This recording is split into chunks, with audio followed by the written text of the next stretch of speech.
पहले। तो सबसे पहला जो इसमें है इंडक्टिव रीजनिंग, ठीक है। अब इंडक्टिव रीजनिंग क्या है कि हम जब कोई सेट ऑफ फैक्ट्स हैं, अब उसमें हम क्या है खुद जो चीज करते हैं अपने आप में इंड्यूस करते हैं जिस चीज को, वो चीजें इसमें आ जाती है। मतलब अपनी चाहे प्रैक्टिस के साथ हम करते हैं, ट्रायल एंड एरर्स के साथ करते हैं, ठीक है, तो उसकी वजह से जो आता है तो वो हमारा इसमें आ जाता है। जैसे मैंने कल जी सेक्शन को बताया था कि जैसे हमारे पास कोई क्रिकेटर है समझ लो, ठीक है। अब क्रिकेटर को अगर रिवर्स स्विच वाली जो शॉट है वो कम आती है, ठीक है, तो वो नेट में प्रैक्टिस करेगा, एक बार करेगा, दो बार करेगा, 10 बार करेगा, तो उसको क्या है उसकी वो हो जाएगी, प्रैक्टिस हो जाएगी। तो फिर वो उसको जब एक्चुअल मैच में एग्जीक्यूट करेगा तो उसको सक्सेसफुल होगा, तो उसको पता चल जाएगा कि कितना उसको एफर्ट करना है कि ताकि उसको बेस्ट रिजल्ट उसमें आए, ठीक है। इसी तरह से मैंने कल जेवलिन थ्रो का एग्जांपल लिया था कि जैसे हमारे पास जो नीरज चोपड़ा है वो हमारा जेवलिन अच्छा थ्रो करता है इंडिया में, ठीक है। तो वो अगर बार बार वो देखेगा कि उसको कहाँ से ग्रिप पकड़नी है और कितनी ऊंची उसको मारनी है, किस एंगल पे मारना है, ठीक है, उस जेवलिन का वेट क्या होना चाहिए, इंटरनेशनल वेट क्या है, स्टैंडर्ड क्या है, ठीक है, तो उस हिसाब से करेगा तो उसको ज्यादा फायदा होता है। कई बार क्या होता है कि हम प्रैक्टिस जब करते हैं, ठीक है, तो हमारे पास कुछ अलग स्टैंडर्ड्स होते हैं, ठीक है, और जब हम एक्चुअल खेलने जाते हैं तो हमारे पास अलग स्टैंडर्ड्स होते हैं, ठीक है।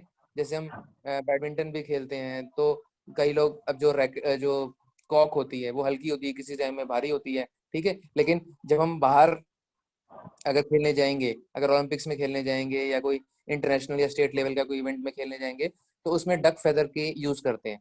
लेकिन अगर हमने प्रैक्टिस जब हम कर रहे हैं, तो अगर हमने प्रैक्टिस करी है समझ लो प्लास्टिक वाली कॉक पे, तो प्लास्टिक वाली कॉक की फ्लाइट अलग रहेगी, ठीक है, तो उसका वेट भी अलग होता है, तो क्या है अकस्टम होने में टाइम लगता है, ठीक है, तो वो चीजें क्या है मैटर करती हैं, ठीक है। तो उसके बाद हमारे पास केस की हम बात कर रहे हैं। अब केस क्या है, एक तरह से ये ऑपरेशनल लेवल है नॉलेज का। तो इसमें क्या है कि जैसे हम कह देते हैं कि भाई ये 6th क्लास का स्टूडेंट है, ये 7th क्लास का है, तो उनसे हमारी क्या एक्सपेक्टेशंस होती हैं 6th वाले क्लास के बच्चे से, 7th वाले से, एंड सो ऑन, तो वो सारी चीजें उसमें आ जाती हैं। कॉमन सेंस जो है वो हमने लास्ट क्लास में भी डिस्कस किया था। प्रोसीजरल नॉलेज है वो भी हमने डिस्कस की थी कि ये सीक्वेंस ऑफ एक्शन होते हैं, एक प्रोसेस को हम फॉलो करते हैं, तो उससे हमारे पास आ जाती है, ठीक है। उसके बाद हमारे पास आता है डिक्लेरेटिव नॉलेज, ठीक है। अब डिक्लेरेटिव नॉलेज में क्या है कि ये रूटीन नॉलेज है जिसके लिए एक्सपर्ट को कॉन्शियस होना पड़ता है, ठीक है, मतलब उसको सेट ऑफ प्रोसीजर्स है उसको फॉलो करने पड़ते हैं, ठीक है। जैसे मैंने लास्ट क्लास में भी बताया था कि समझ लो कोई कोविड वाला डॉक्टर है तो उसको एक प्रोटोकॉल फॉलो करना है, हैंड्स हाइजीन का और क्लोथ्स का, शूज का, फेस शील्ड का, उसके बाद उसके इंस्ट्रूमेंट्स जो हैं वो भी सैनिटाइज होने चाहिए, एंड सो ऑन, ठीक है। इसी तरह से मैंने बोला था कि अगर कोई फाइटर पायलट है तो उसको भी एक प्रोटोकॉल फॉलो करना पड़ता है हेल्थ को लेकर, ग्लव्स पहनने हैं, हेलमेट पहनने हैं, सिमुलेटर्स पे बैठना होता है उसको, ठीक है, पहले देखना पड़ता है, नो हाउ करना पड़ता है कि yes he is fit enough to fly, ठीक है। अच्छा, तो उसके बाद हमारे पास आती है शैलो नॉलेज। अब शैलो नॉलेज क्या हमारी शॉर्ट टर्म मेमोरी में होती है, सिंपल होती है और अनकॉम्प्लिकेटेड होती है, तो हम इजिली इसको रिकॉल कर सकते हैं, ठीक है। जैसे मैंने बताया था लास्ट क्लास में भी कि समझ लो हमारे पास हमने पेन ड्राइव डाली है, लैपटॉप में डाली है, तो उसमें अगर कोई वायरस आ रहा है तो हमारा फटाफट हम उसको क्या है स्कैन करने के लिए करते हैं, उसको स्कैन कर देते हैं, और अगर वायरस नहीं शो करता तो हम नहीं भी करते, ठीक है। उसके बाद हमारे पास सेमेंटिक नॉलेज है, ये क्या है हमारी हाईली ऑर्गेनाइज्ड चंक नॉलेज है, और ये हमारे पास लॉन्ग टर्म मेमोरी में रहती है। इसमें हमारे कॉन्सेप्ट्स आ सकते हैं, वोकैबुलरीज आती हैं, फैक्ट्स हैं, रिलेशनशिप्स हैं, जैसे एक्स वाई प्लॉटिंग जो होती है, जैसे अगर हम इलेक्ट्रिकल इंजीनियर की बात करें तो ओम्स लॉ में वीआई ग्राफ जो है वो उसमें आ जाता है, एक्सपोनेंशियल ग्राफ कैसा होता है, साइनसॉइडल ग्राफ कैसा होता है, तो रिलेशनशिप क्या है एक्स एक्सिस में और वाई एक्सिस में, वो सारी चीजें इसमें आ जाती है। वोकैबुलरी जो है हमारे को लाइफ लॉन्ग याद रखनी है अगर, ठीक है, तो वो चीज सिमेंटिक नॉलेज में आती है। अब लॉन्ग टर्म मेमोरी में से उसको हम कैसे एसोसिएट कर सकते हैं, जैसे कि हमने फर्स्ट क्लास में भी स्टडी किया था कि अ, कि हमारी क्या मेमोरी इनफाइनाइट नहीं है, ठीक है, तो हमारी इनफाइनाइट नहीं है तो हमारे को क्या है बार बार क्विक रीजंस करना पड़ेगा, बार बार हमारे को रेफर करना पड़ेगा, तभी हम उसको याद रख सकते हैं, ठीक है। कीवर्ड्स को याद रखें, पंच लाइन्स को याद करें। और अब वोकेबलरी की अगर हम बात करें, ठीक है, तो वोकेबलरी को भी हम कैसे याद कर सकते हैं, ठीक है, तो वो भी अपने को पता होना चाहिए कि लॉन्ग टर्म मेमोरी से कैसे उसको रिट्रीव कर सकते हैं, ठीक है। जैसे मैंने बताया तुम्हारे को कि हमारी क्या है, मेमोरी जो है फाइनाइट है, इनफाइनाइट नहीं है। ठीक है, तो हम, और जब मैंने तुम्हारे को अभी नॉलेज की बात करी थी लास्ट क्लास में, तो मैंने जब तुम्हारे को रीजनिंग बाय एनालॉजी बोला था, ठीक है, तो मैंने तुम्हारे को बोला था कि अगर हम एक कॉन्सेप्ट को दूसरे कॉन्सेप्ट से रिलेट करते हैं तो हमारे को चीजें क्या है, ज्यादा जल्दी याद होती हैं। ठीक है, और इसी तरह से अगर हम कीवर्ड याद रखें, पंच लाइन याद रखें, ठीक है, जैसे मैंने लास्ट क्लास में भी हमने ये चीज डिस्कस की थी। ठीक है, तो मैंने जब नॉलेज चंकिंग बताया था तब मैंने तुम्हारे को तब भी ये बात बताई थी कि हम कोई पंच लाइन जैसे याद कर लेते हैं कि, हाँ प्रियंका तुम बताओ। Yes sir. कल हमने बात की थी ना फ्लेमिंग्स राइट हैंड रूल की, लेफ्ट हैंड रूल की, तो कौन सी पंच लाइन पे हमने फोकस किया था? तो वो आपने बताया था, great role models loved by all. हाँ ठीक है, ठीक है, तो तो अपने को देखो, या तो हम कीवर्ड्स पे याद फोकस करें, ठीक है, या हम पंच लाइंस पे याद करें, या एक चीज को दूसरी चीज से एसोसिएट करें, ठीक है, लिंक करें, तब हमारे को वो चीजें ज्यादा याद होती हैं। अब न्यूज़पेपर वाली जो बात बोली, ये ठीक बोली, ये अच्छी बात है। ठीक है, न्यूज़पेपर पढ़ने से किस तरह से हमारी वोकैबुलरी बढ़ती है कि हमने कोई न्यूज़पेपर में कोई हमने हेडिंग पढ़ी या उसके कुछ कंटेंट्स पढ़े, अब उसमें जब हम कोई चीज पढ़ रहे हैं तो उसको किसी ना किसी चीज से टैग किया गया है, रेफर किया गया है। ठीक है, तो हमारे को उस रेफरेंस में वो चीज याद रहती है।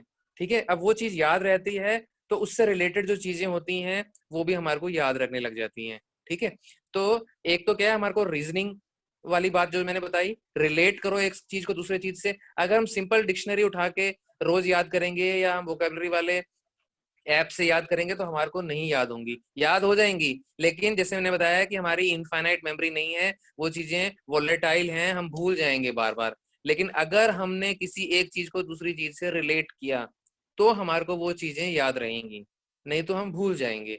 ठीक है, इस चीज को अपने को ध्यान रखना जरूरी है। ठीक है, और दूसरी बात क्या है, वोकेबलरी इंक्रीज करने के लिए अगर तुम इटमोलॉजिकल अप्रोच लोगे ना, then that is considered to be the best. ठीक है, तो इटमोलॉजिकल अप्रोच क्या होती है, नहीं पता ना? ठीक है, इटमोलॉजिकल अप्रोच होती है रूट बेस्ड स्टडी। ठीक है, तो अगर हम किसी का रूट याद रख लें, कीवर्ड याद कर लें, रूट की कहां से उस वर्ड का ओरिजिन हुआ है, तो उससे चीजें जो है, बाकी की सारी चीजें अपने आप हमारे को याद हो जाती हैं। ठीक है, तो उससे हमारे को जो है वोकैबुलरी बढ़ जाती है हमारी। ठीक है, चाहे हम सुन के पढ़ें, सुन के करें, चाहे न्यूज़पेपर पढ़ के, चाहे हम कमेंट्री पढ़ें, कमेंट्री देखते हैं, सुनते हैं, टीवी के न्यूज चैनल्स देखते हैं, कहीं से भी देखें, लेकिन हमको ये देख लेना चाहिए उस चीज को किस चीज से रिलेट किया गया है। ठीक है, ठीक है, हाइप अगर रूट याद रहेगा तो इससे रिलेटेड हमारे को बाकी की जो वर्ड्स बने हैं वो भी याद रहेंगे। अब हाइपर वर्ड सुना हुआ है पल्लव तुमने? हाँ सर। हाइपर वर्ड सुना हुआ ना, हाइपर का क्या मतलब है जल्दी बताओ। एक्साइटमेंट और लेवल अप समथिंग। हाँ ठीक है, एक्साइटमेंट या किसी चीज की बहुत ज्यादा हाइपर हो गया, कोई कहते हैं यार ये बहुत हाइपर हो रहा है, उसका क्या मतलब होता है कि बहुत ज्यादा गुस्सा हो रहा है, नाराज हो रहा है ना, ऐसे ही होता है ना? हाँ सर। ठीक है? तो वो वहीं से बना है। इसी तरह से HTML में क्या होता है, HT क्या होता है? Hyperlink, hyper text. Hyper text. तो हाइपर टेक्स्ट भी कहाँ से आया, यहीं से आया। हाइपर टेक्स्ट क्या होता है बताओ, जल्दी बताओ। नहीं आता, नहीं आता। अरे भाई, हाइपर टेक्स्ट ही नहीं आता तुम्हारे को, कमाल कर दिया तुमने। अरे भाई, एक एक होता है, उसके ऊपर अगर हम माउस को लेके जाते हैं तो लिंक होता है हार्ट बना वेबसाइट। हुआ आता है। ठीक है, और उसको अगर हम क्लिक करते हैं तो और दूसरा वो हाइपर लिंक की तरह काम करता है। हाइपर लिंक जो है वो हाइपर टेक्स्ट पे काम करता है। ठीक है, ओके सर। क्लियर है ना? हाँ सर। कई जगह लिखा होता है ना, click here for more information, तो उसको हम क्लिक करते हैं तो और इन्फॉर्मेशन आती है। इसका मतलब क्या है कि वो जो हाइपर टेक्स्ट जो दिख रहा है वो साधारण टेक्स्ट नहीं है, वो बहुत हाइपर टेक्स्ट है, बहुत बड़ा वाला टेक्स्ट है। तो अधिक जानकारी, अधिक गुस्सा, अधिक पब्लिसिटी, हाइपर, ठीक है, वो सारी चीजें रिलेटेड हैं। ठीक है, इसी तरह से अब कई, तुम्हारे को चश्मा लगा हुआ है ना पल्लव? हाँ सर। तो तुम मायोपिया है, तुम्हारे को दूर का कम दिखता है। दूर का कम दिखता है। ठीक है, तो दूर का कम दिखना बहुत साधारण बात है, हिमालय पर्वत तुम्हें भी नहीं दिखता दूर से, मुझे भी नहीं दिखता है ना, हम्म हम्म, दिखता ना। लेकिन कई बार कईयों को क्या, पास की भी नजर कमजोर होती है। ठीक है, हाँ उससे तो हाइपर। उसको क्या कहते हैं, हाइपरमेट्रोपिया कहते हैं ना।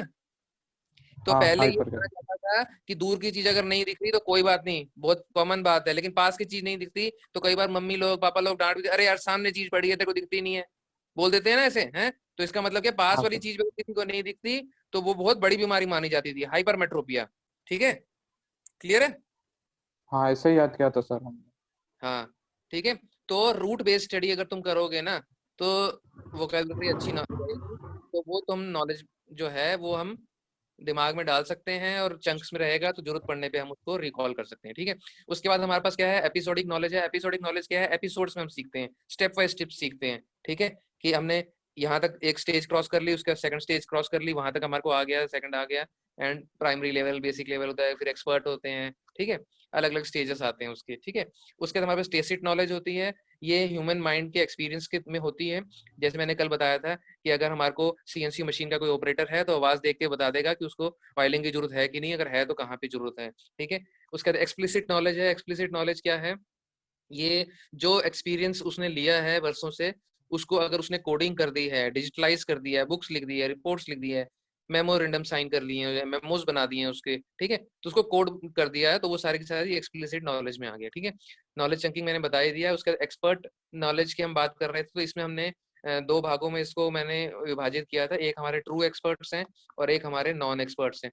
तो ये किस तरह से बिहेव करते हैं, तो मैंने बताया था कि जो हमारे ट्रू एक्सपर्ट्स होते हैं, ठीक है, वो क्या है, सिग्निफिकेंट कंट्रीब्यूशंस करते हैं फील्ड में, कंसर्न फील्ड में, सोसाइटी के लिए R&D करते हैं, पेटेंट्स करते हैं, इंटरनेशनल कॉन्फ्रेंसेस में जाते हैं।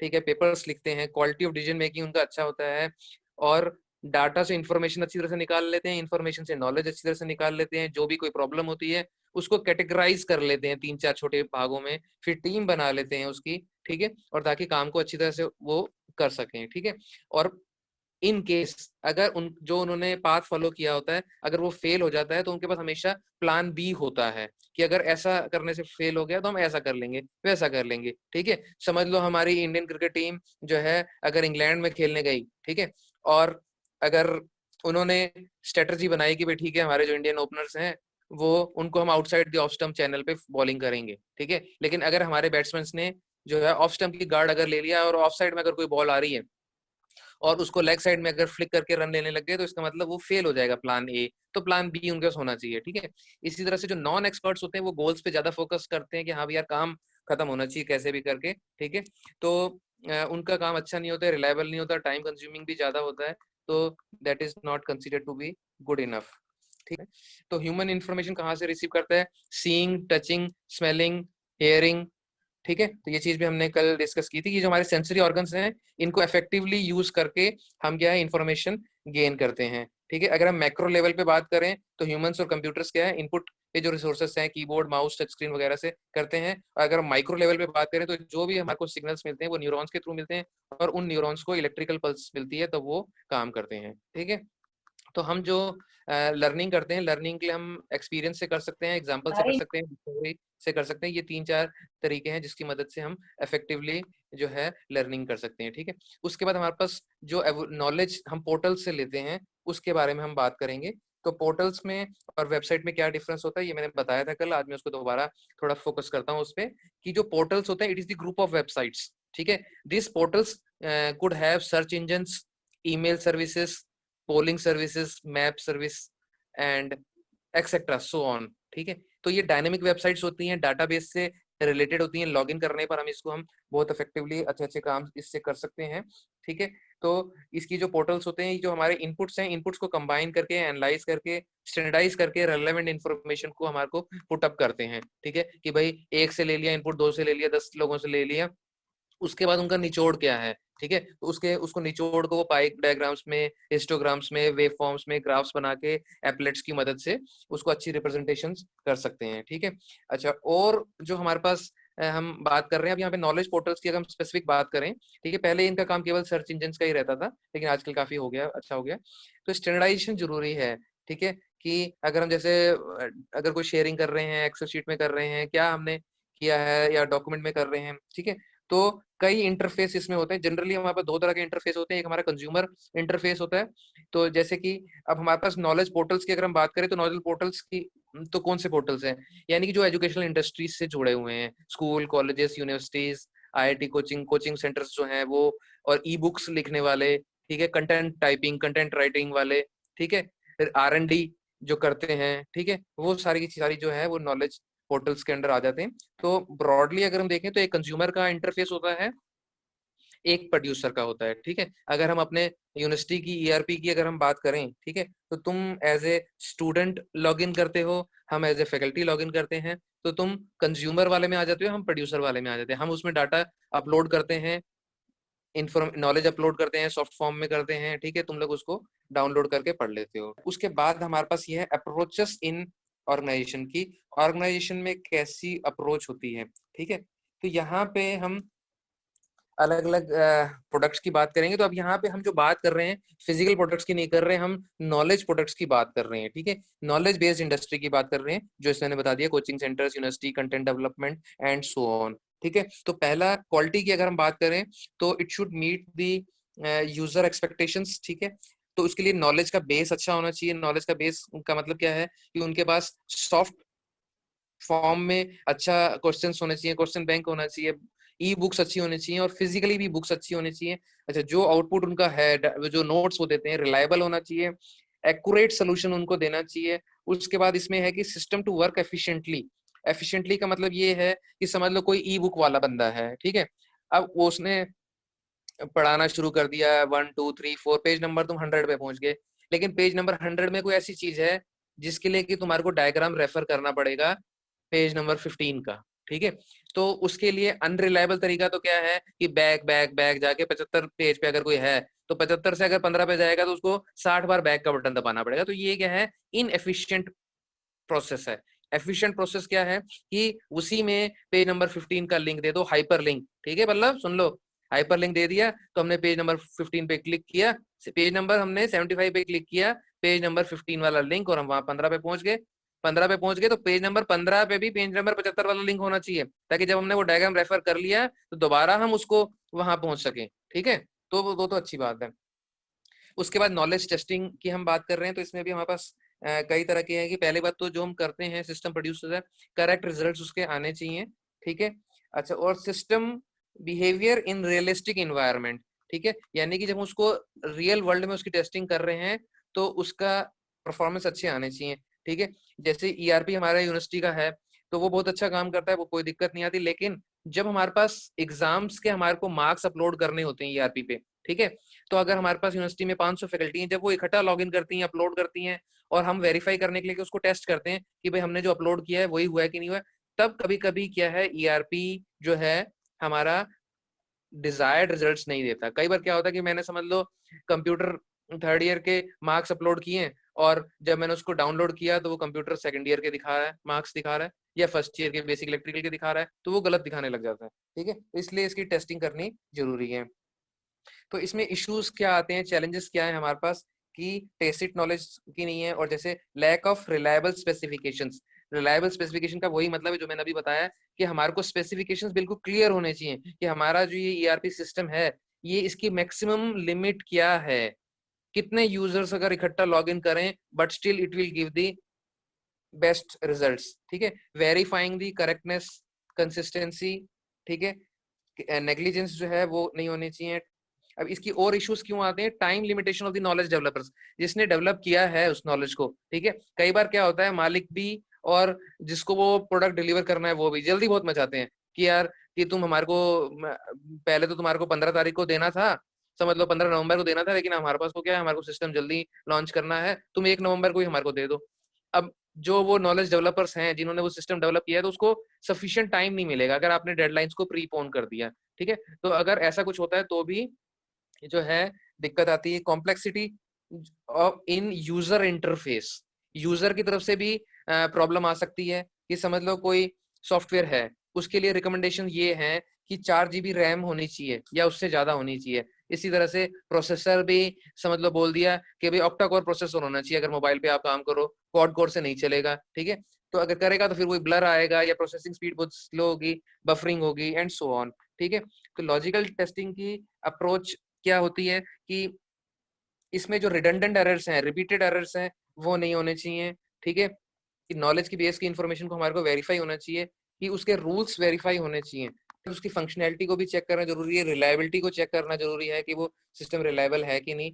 तो उसके एट्रीब्यूट्स जो एरर्स हैं या जो प्रॉब्लम्स हैं जिनके लिए हम उसको चेक करते हैं वो सर्कुलर एरर्स हैं, वही जो बार बार रिपीट होते हैं, जिसको हम रिडंडेंट एरर्स भी कह देते हैं, ठीक है, बार बार आ जाते हैं। कई बार कंप्लीटनेस एरर की, भाई कई बार वो स्टार्ट कर देते हैं लेकिन वो कंप्लीट नहीं हो पाता, 90% तक ठीक जा रहा है, 95% तक ठीक जा रहा है, ठीक है, तो उसकी वजह से कॉन्फिडेंस गिर जाता है। करेक्टनेस होनी चाहिए, कंसिस्टेंसी होनी चाहिए, सब मेंशन एरर्स होने चाहिए जो होने नहीं होने चाहिए, ठीक है, तो ये सारी चीजें आती हैं। तो